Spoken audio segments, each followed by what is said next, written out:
Hello and welcome to Contractor Success Tips. Today's guest is Phil Simon of Michael Simon Builders. All right. Well, welcome everyone to another edition of Contractors Success Tips. I'm your host, Ed Earl, the Zen Builder, and my colleague Paul Sanneman is here. How do you do? And today we are excited to welcome to the show Phil Simon. And Phil Simon is the president of Michael F. Simon Builders in Waunakee, Wisconsin. And we are really excited to have Phil on the show. He has such a long history. For those of you that are watching this on the YouTube channel, he's really much older than he looks on this screen here. But without further ado, I'm going to introduce you to Phil. Phil, thank you so much for joining us on the show this week. Thank you for having me on your show, Ed and Paul. So I think the first thing, Phil, is why don't you tell a little bit to our listeners about the history of Michael F. Simon Builders. And first off, let's start with the most impressive fact, which is how long have you been in business? 127 years. I don't look that old, do I? Yeah. Wow, that is impressive. All right. Well, obviously, there's more to the history of this company than you. So why don't you go back 127 years and tell us how it all started? I'll give you the 127-year history in a minute. Sure. The grandfathers, Michael Simon, started a business in 1893. He was primarily doing farm work for the local dairy industry here, barns, kind of developed into homes, things like that. My father was the youngest in the family. My father's name is also Michael Simon, and father was the youngest in the family and joined my grandfather in business. My dad incorporated the company in 1964, and dad retired in 1980. In 1980, when dad retired, it was myself and two brothers. So three brothers in business at that point. My oldest brother is brother Mike. I have a question. Simon. There's two pictures there. So when were they taken? Just for curiosity. So the first top one there was taken in our 100-year anniversary, so 27 years ago. And the bottom one there wasn't too far after that, a couple years after. They were 1987, the top one, 1993. And pick out on that bottom one, my father, one sitting with his hands in front of him. He retired in 1980.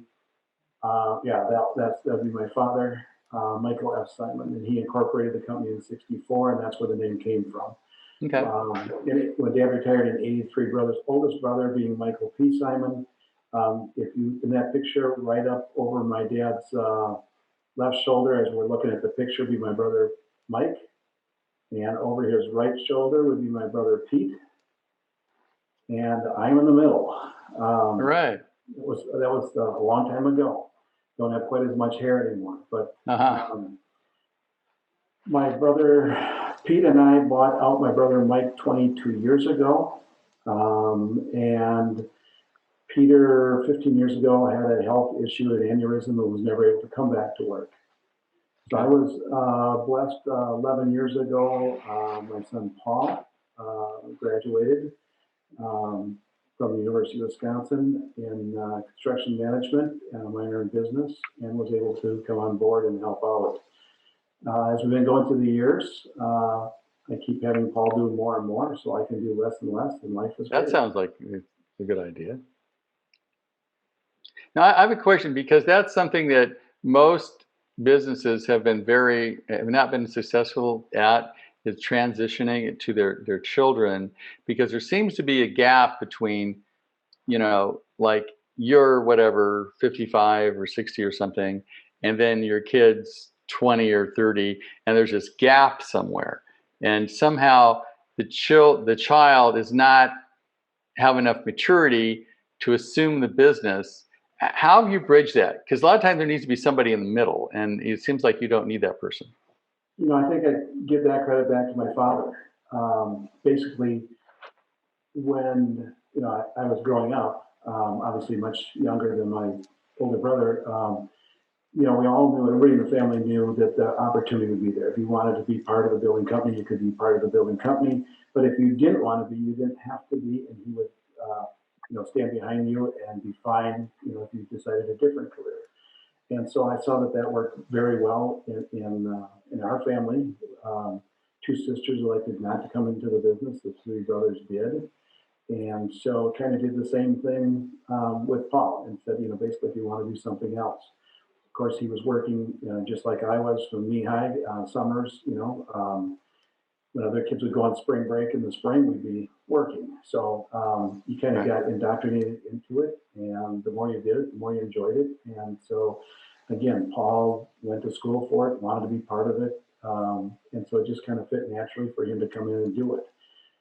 Again, at that time, 11 years ago, I was looking at the big picture. I had seen my father retire, and I had seen one older brother retire, and the other one that wasn't able to retire because of the poor health issue. So I just started looking ahead at that point and saying, okay, how do we transition this? And 7 years ago, we started working with a professional that's what he does.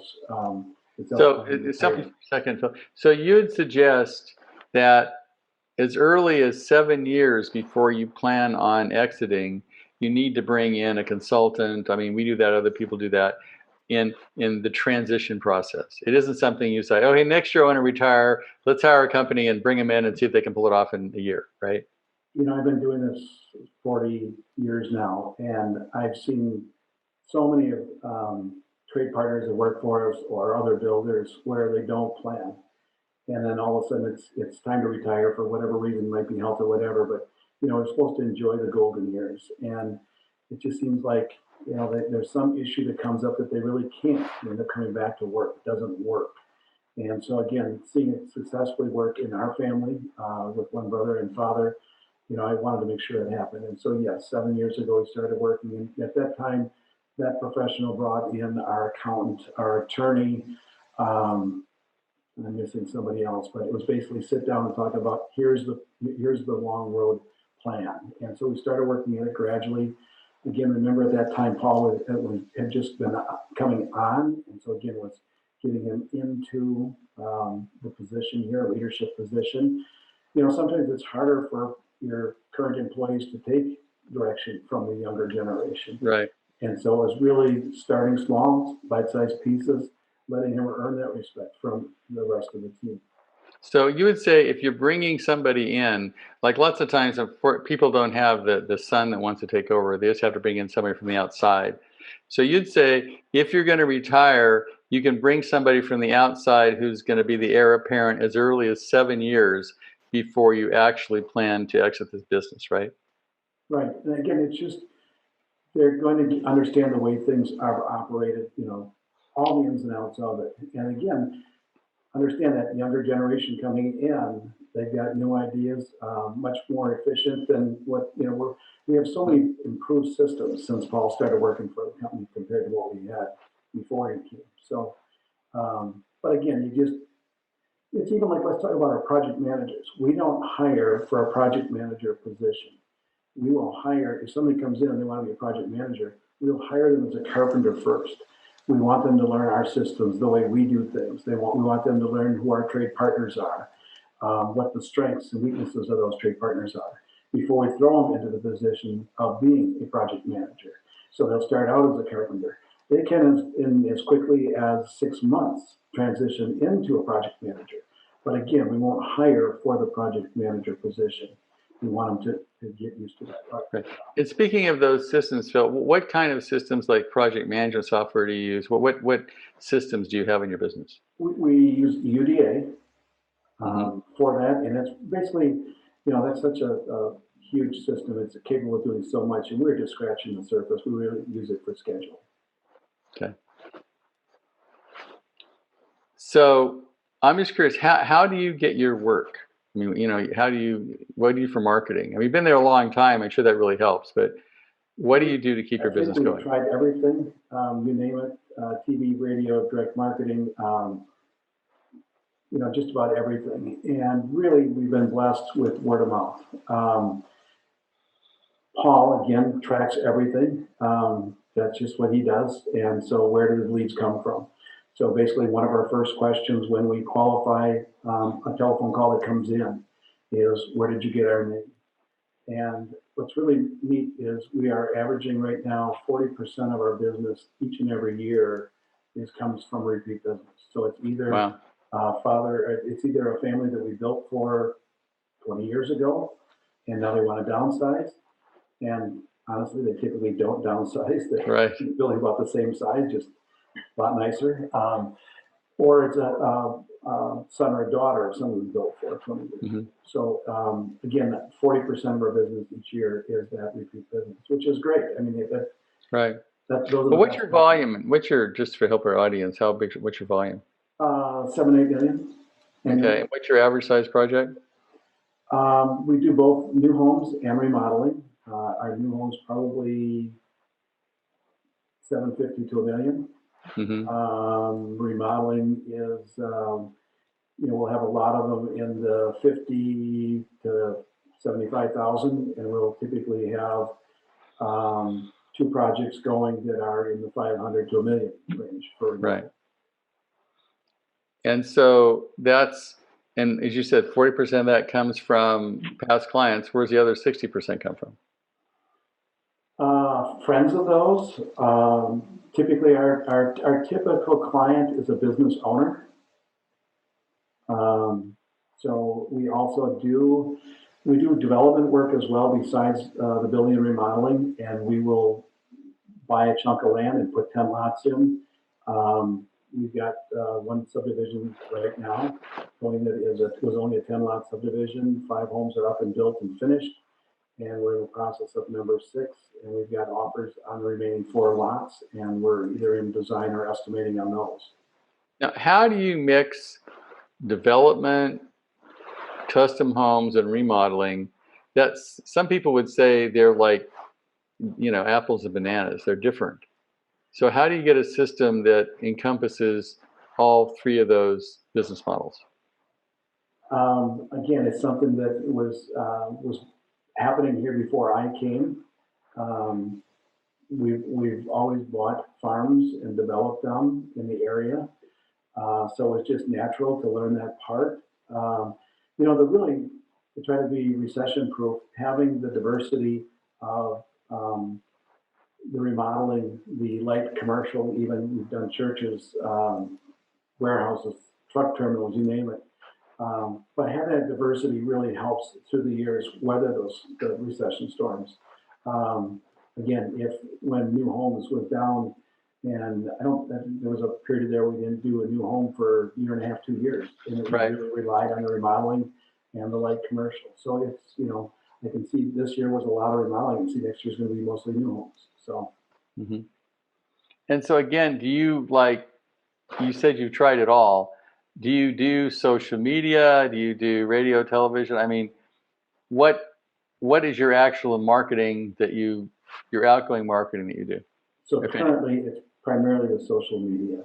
Again, we've done the TV, and again, if we have, we don't want to be building spec houses, model houses, but if we have to, we will. In other words, if we get contracts, if our plate is full in contracts, we'll stay with the contracts. But if we see an opening coming up, we'll do a model home, and then we might do a TV commercial on that model home. Mm-hmm. Trying to drive people out to the open houses on Sundays. Every time I put a model up, we sell homes off of that. And so again, that's where we're at now. We had a model a year ago, and now we've got 4 of them in design, 1 under construction from that model home. So if you want me asking, what is your gross margin in those 3 things? I will say typically remodeling can be, 30%, 35%, new homes, 20%. And a spec, I guess it depends on what you sell it for and what you have to pay the realtor, right? So, and again, I would say that we're on remodeling, again, depending on the remodel and what type it is and how much risk there is, would probably be a little bit less than that, more less than that. And for the, what was the other thing? Oh, you got new custom homes. On custom homes, again, the larger the home, we will back that down because it's, it's just the bigger the home really is the easier for us. Right. We'd much rather do a $2 million home than, for, Right. $500,000 house. Right. Yeah. So do you use like CSI codes, or do you have your own set of, how do you do your accounting for your we do. chart of accounts? No, we use them, yes. Okay. Now, so sometimes people have a problem with CSI codes. You've got Division 1, right? And then you've got overhead and profit. So do you put your supervision in Division 1, or do you keep it in overhead and profit? Okay, let's back up on that one. I'm sorry, one more time. Okay, so Division 1, there's two ways to do it. Some people put their supervision costs in Division 1, right? So it's above the line. Above the line in Division 1.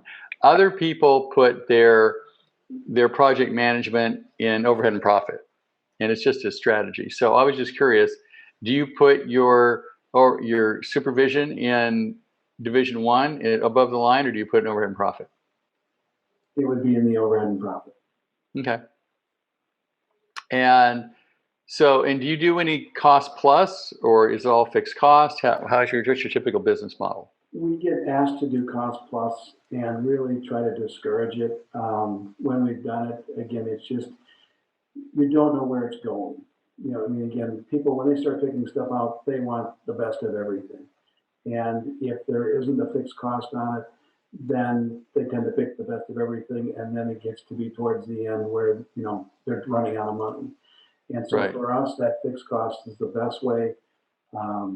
Again, they know we really keep on top of the cost with the client. We really share that with the client every step of the way. So in other words, if they want to make a change, first we'll give them what we call an option to consider. Basically, you want to change from this brick to that stone or this stone. We'll give them an option, for each one of those. They can't obviously pick them all. They're only going to pick one of those.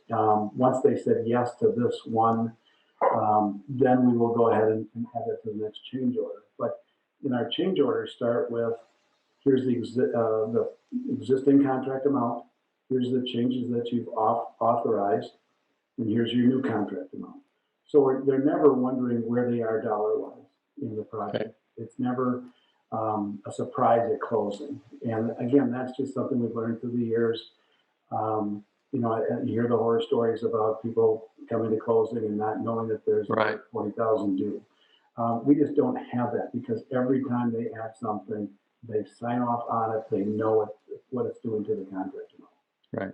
Our closings really are all fun. You hear people about, the issues at closings, and ours are just the exact opposite.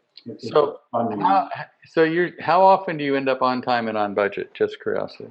Always, of course. And the budget really is, again, they're authorizing any changes. So it's not a surprise. It's not. So we do an initial question and answer that's what we call fun homework. And in there, we're going to ask them, where's their desired budget? And then we ask them what amenities they want, what square footage they want. And they typically don't know the square footage they want, but they know the rooms they want. We can figure out the square footage.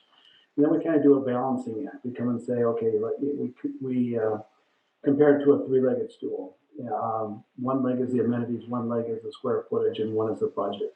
For that stool to stand, those three have to work together. You can't want to have a champagne taste on a beer budget. So we've got to make sure that those three things really match. And during the process, if they want to add, absolutely we can, but here's what it's going to do, and here's what it's going to add. Are you okay with that? And so really, as far as at the closing, there just aren't the surprises. And it really, as far as, on budget, they're the ones that originally set the budget, and if there's a change from that, they're the ones authorizing. They're driving the bus. Our fixed cost contract will not change unless they change something. So as a design build firm, do you ever deal with architects, or you just do every project yourself? Unfortunately, the architects kind of shy away from us because they view us as competition, though they shouldn't.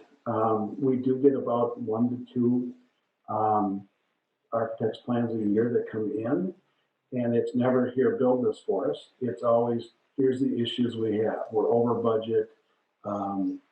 He wasn't listening on this, and can you change this? And of course, our first call is the architect to make sure that that they've paid for the plans and that we can make those changes to their plans. So do you include the architect in the process, or they just they pay the architect, give you the plans, and you fix it? So again, in the cases that we've had is where they bring us in the architect's plans and they want changes made. We Okay. have to make sure again that legally we can make those changes. So have you ever been given work by an architect and say, here, build this $2 million house? We have, yes, a couple of times, a few times in the last 20 years, I would say. Well, but again, typically those architects are going out. The reason that somebody hires an architect is so they can go out and get 4 or 5 competitive bids.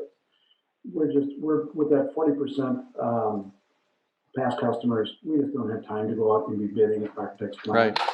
right. So again, if somebody wants pricing done or something, and they're going to get 4 or 5 bids. That's just not for us. Okay. Good. Well, I have had some design build, get stuff from architects, but it's a long shot. So you might consider just, some advice here, that there are architects out there probably in your market that you could relate to, but you're going to have to go meet with them. So it is a possibility. Not that you need to do it all, but in any market, architects have a certain percentage of the business, and therefore it's important that, you don't alienate all of them, I guess. Even though they tend to do, Phil, good. I had a question. I was going to ask you what you had mentioned about the Builder 20 group that you belong to and how important that is. And I thought you could talk a little bit about your affiliation and experience of working with the Builder 20 group. Sure. About 15 years ago, I joined a Builder 20 group, Club 37. It was really kind of shocking. The first meeting that I was invited to was the financial meeting. And so I'm talking to the planner about it, and they're saying, okay, you're going to, by such and such a date before the meeting, we need okay, let's start over. Sorry. So again, the answer was before the meeting was, like 2 weeks before the meeting, we need to see your financials. We need to see your reports. And it's like, well, that's not something we share with anybody. Our accountant sees that, we see that, and that's really the only eyes that ever see something like that. And it's like, oh no, there's full transparency here. And so it's really kind of shocking to go to the first meeting, and I think there was 8 of us in the group. And up on the projector, up on the wall there on the screen is, the financials. And they go through every single thing. And it's kind of like standing in the front of the room with your pants down. I mean, everybody can see all the good and all the bad. Right. But it's really, really beneficial because, in other words, the consultant from NHB that's going through this, they can point out where certain builders are doing really well. This is really, a profit generator for you. Why is that? And where somebody's struggling in some areas, they'll point that out. And it's painful if you're the one that they're picking on, right? Because this isn't going well. What is it? But everybody in the room learns from those mistakes, but you also learn from the successes of the rest of the people. And at that point, it's kind of a competition because next year at the spring meeting, typically you meet twice a year, spring and fall. Mm-hmm. Spring meeting is always the financial. So next year your financials are going to be up there on the screen for everybody to see. Well, I guess there's a little competitive thing with you want to be better than the next guy, right? I made more money than you. My margin's better than yours. So I think that's a good thing because the other thing about that is you also are compared to everybody in the Builder 20 group. So again, if we're under custom, so anybody in custom is submitting their financials. So it will not only have how you compare in your group, but how you compare to the top 25% of the 20 club. Right. So again, you're seeing what other people are doing. So again, you're seeing what somebody else is spending for their lead carpenters, what somebody else is spending for their project managers, for their sales, right, for their each area, advertising, all those things. And man, we could, we need to do better here. We need to do better there. That's great. So it is very beneficial. It's something, and again, the big thing is about it. You do monthly calls to the group where that gets broken down to 4 or 5 people. We currently have 18 people in our group, so we have about 4 or 5 in the monthly calls. But then anytime you have an answer, you get a plan from an architect and it's specifying something that you've never seen before, never used it before. You put that out there, somebody in the group or several people from the group will answer you Right. and say, I've used that product here, you need to figure some extra labor for this or this. But again, rather than going in blind and doing something and losing money on it, you're going to get the advantage of the other 18 people in your group and their experiences. That makes sense. So we're trying to keep this half an hour. This question, Phil. So if you had one profound thing, you say, okay, you met a guy at an airport, he's a builder, he's in Tennessee and you're where you are, and you're going to give him this word of wisdom. He's a nice guy. And you say, well, as a builder, say he's 40 or whatever. As a builder, if you want to remember, do one thing. Don't forget to, what would that be? And I really believe joining the 20 group was the best move that I made. Okay, great. My early years, I was with, I had two brothers as partners, but very shortly I found out that I was on my own. And so again, it was having to make those decisions, just myself. And so that's where the 20 Club really came in. Great, good. Thanks. Well, that's good advice. Awesome. I'm sure he'll take it. And I guess one last question, Phil, if looking back on all your years in the business, anything that's really changed or any big lesson that you've learned over the years? Huge changes. You may see it in an antique store, the old hand miter box. I'm telling you, we used hand miter boxes when I started. There was no such thing as a power miter. Right. Things like, the air guns now. We didn't have that. I remember when they first came on, this will never work. And I can tell you, our first forklift that got delivered to the job site, asked the foreman where he wanted it. And his answer was, you can put it on the lot next door. We're not going to need it. We never used one. Well, now if our forklift has a flat tire or something, it's like, that's been 4 hours. When is it getting fixed? We can't do anything without that, and so there's so many huge changes that, somebody getting into the business now, if you took it back 40 years that I've been doing it and showed them that, this is how you're going to cut a piece of trim with a hand miter box. Right. This is how you're doing crown mold. I got it. Yeah, just night and day difference. Cool. Okay. Right. Thank you for your advice, sir. All right. Yeah, well, thank you so much, Phil. We really appreciate you being on the show today and sharing some of your rich history with Michael F. Simon Builders. And as we said, it's not oftentimes that we get builders on our show that have been in business for 127 years. So thank you so much for joining us. Yeah. And thank you so much, Phil, and we wish you all the best. Thanks, Phil. Thank you.